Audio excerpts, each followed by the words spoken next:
NRC आएगा, chronology समझिए, chronology समझिए, क्रोनोलॉजी समझिए।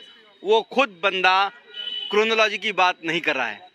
जिस दिन वो बंदा क्रोनोलॉजी की बात करेगा, हम सबको आप सड़कों पे फिर पाएंगे।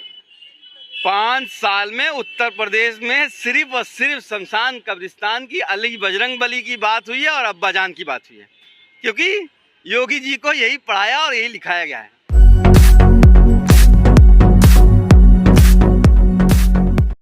फिर इस फोटो गैलरी के तहत उन सारी यादों को ताज़ा कर लिया गया है जो 2019 से शुरू हुई थी। कैसे देखते हैं, क्या फिर से उसी क्षमता के साथ यह आंदोलन लौटेगा CNRC वाला? देखिए, मैं उस दिन भी और उस रात भी वहाँ पे था जब बच्चों पे लाठियाँ बरसाई गई थी, और बहुत अफसोस की बात की है कि आज 2 साल बाद भी मैं अपने आप को खुशकिस्मत मानता हूँ कि मुझ पर रासुका लगने के बाद भी मैं आप लोगों की प्रेयर से बाहर आ गया। लेकिन अभी भी बहुत से बच्चे, बहुत से बेगुनाह जेल में हैं, हमें ये नहीं भूलना चाहिए।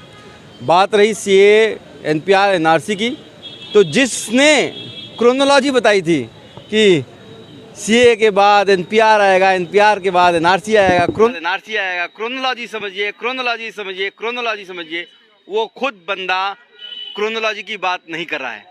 जिस दिन वो बंदा क्रोनोलॉजी की बात करेगा, हम सबको आप सड़कों पे फिर पाएंगे। सर, जो लोग अभी जेलों में हैं, जिन पर आपकी ही तरह झूठे मुकदमे दर्ज किए गए हैं और वो सजा झेल रहे हैं, आपको नहीं लगता उनके लिए अब एक बार आप लोगों को फिर से सड़कों पर आना चाहिए, प्रोटेस्ट करना चाहिए? नहीं, हम लगातार आवाज़ उठा रहे हैं। देखिए, मैं एक बात क्लियर कर दूंगा कि हमें अपने संविधान पे भरोसा रखना है, हमें अपने लीगल सिस्टम पे भरोसा रखना है। आपको याद होगा कि योगी गवर्नमेंट ने 3 बार मुझ पे NSA लगाया और इलाहाबाद हाई कोर्ट से लेकर सुप्रीम कोर्ट तक ये कह दिया कि it was illegal, district magistrate has not applied his mind and क्वेश my NSA and all 3 extension. तो हमें लीगल उस सिस्टम पे भरोसा है और हम लोग जिस हिसाब से भी हम सबके कांटेक्ट में हैं, जो यहाँ दिल्ली जेल में है, जो लखनऊ जेल में है, जो मुजफ्फरनगर जेल में है, सबके कांटेक्ट में है और इंशाल्लाह धीरे धीरे सब लोग बाहर आएंगे। Sir, there is a saying कि justice delayed is justice denied. 2 साल ऑलरेडी हो चुके हैं। How long you will be waiting for the results?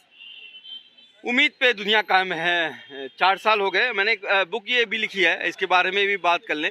The Gorakhpur hospital tragedy, जो 63 बच्चे मरे, उसके बाद जो मेरे साथ हुआ, उसके किस तरह से आपने अप्रैल मई में पूरे इंडिया में ऑक्सीजन के बिना, दवा के बिना, बेड के बिना लोगों को मरते हुए देखा, जो कि मैंने BRD में देखा था 4 साल पहले। तो it was like a acute deja vu situation.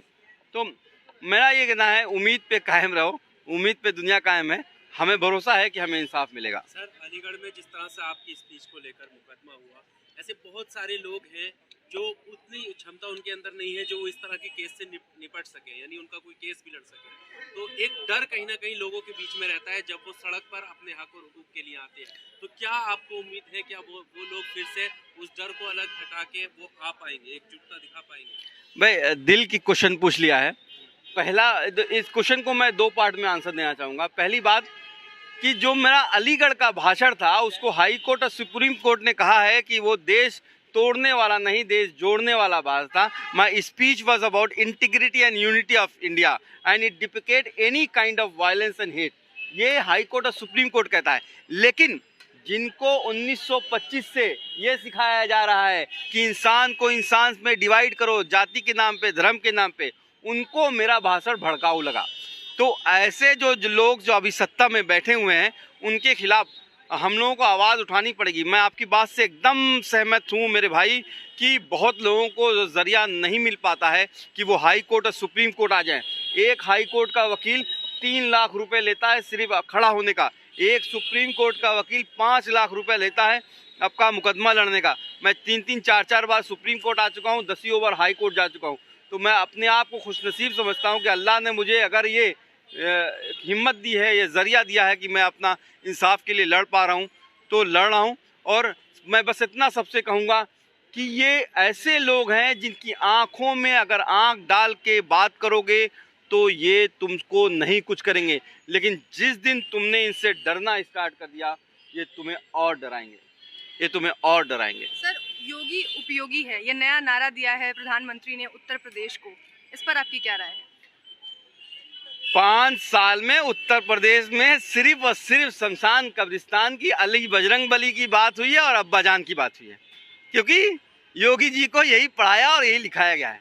आपको मैं भरोसा दिलाता हूं कि ये उपयोगी हो या अनुपयोगी हो, ये 4 महीने में आपको पता चल जाएगा। लेकिन मैं आपको ये ज़रूर भरोसा दिलाता हूं कि 4 महीने बाद 5 साल पहले जो काम वो योगी जी करते थे वो करना स्टार्ट कर देंगे। सर, अभी आपने कहा कि ऑक्सीजन से बहुत सारी मौतें हुई। योगी जी का कहना है कि ऑक्सीजन से उत्तर प्रदेश में एक भी मौतें नहीं हुई है। योगी जी तो अपने गुरु का फॉलो कर रहे हैं। आपके राज्यसभा में ये स्टेटमेंट दिया गया है कि पूरे इंडिया में ऑक्सीजन की कमी से कोई मौत नहीं हुई है, ये राज्यसभा में लिखित दिया गया है। तो ये तो झूठ जो बोला जाता है कि डॉक्यूमेंटेशन को इधर से उधर किया जाए। जहां भी इनकी कामयाबी होगी, 100 करोड़ के टीके की बात होगी, वो बड़े बड़े पोस्टर लगेंगे, लेकिन लाखों मौतों की बात नहीं होगी। आज जब देश को ओमाइक्रॉन के एंट्री के बाद जब ये कहा जा रहा है कि 3rd डोज यानी बूस्टर डोज की ज़रूरत है, तो आज हम अभी 2nd डोज भी नहीं कंप्लीट कर पाए हैं। ये हमको आपको समझना होगा। सर, लेकिन मथुरा में भव्य मंदिर निर्माण की तैयारी पूरी कर ली गई है।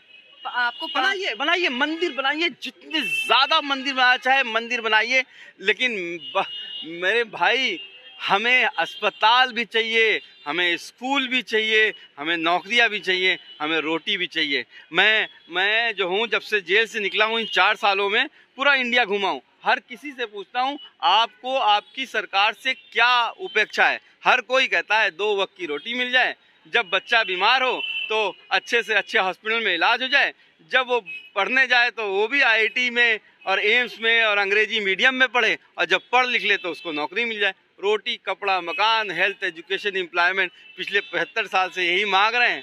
और लेकिन जो है बात की जाती है राम मंदिर की, बात की जाती है 3 तलाक की, बात की जाती है हलाला की, बात की जाती है कश्मीर की, बात की जाती है पाकिस्तान की, बात की जाती है चाइना की। लेकिन लोगों के चुने हुए सांसद हेमा मालिनी मथुरा की सांसद है, उनकी ओर से मांग की गई है प्रधानमंत्री से कि हमें भी भव्य राम मंदिर की तरह एक भव्य कृष्ण मंदिर दे। तो चुने हुए सांसद रोटी, कपड़ा, मकान पर ध्यान नहीं दे रहे, अब मंदिर निर्माण पर ध्यान दे रहे हैं। देखिए, हेमा मालिनी जी, आपको पता है, अगर आप मथुरा वासियों से पूछिए कि उन्होंने उनको किस तरह से जिताया है। वहाँ तो बेचारे बंदरों ने इतना ज़्यादा उत्पात मचा दिया था कि जो है लोगों ने जो है घर से निकलना बंद कर दिया था। बहरहाल वो बहुत बड़ी नेता हैं, और हम लोग जब बचपन में थे तो हम लोग तो उनके फ़ैन थे, तो मैं बहुत कुछ नहीं कहना चाहूँगा उसमें। बस इतना कहना चाहूँगा कि जब भी आप किसी डमी कैंडिडेट को इलेक्ट करते हो तो ऐसे ही स्टेटमेंट में आपको झेलना पड़ेगा। Thank you.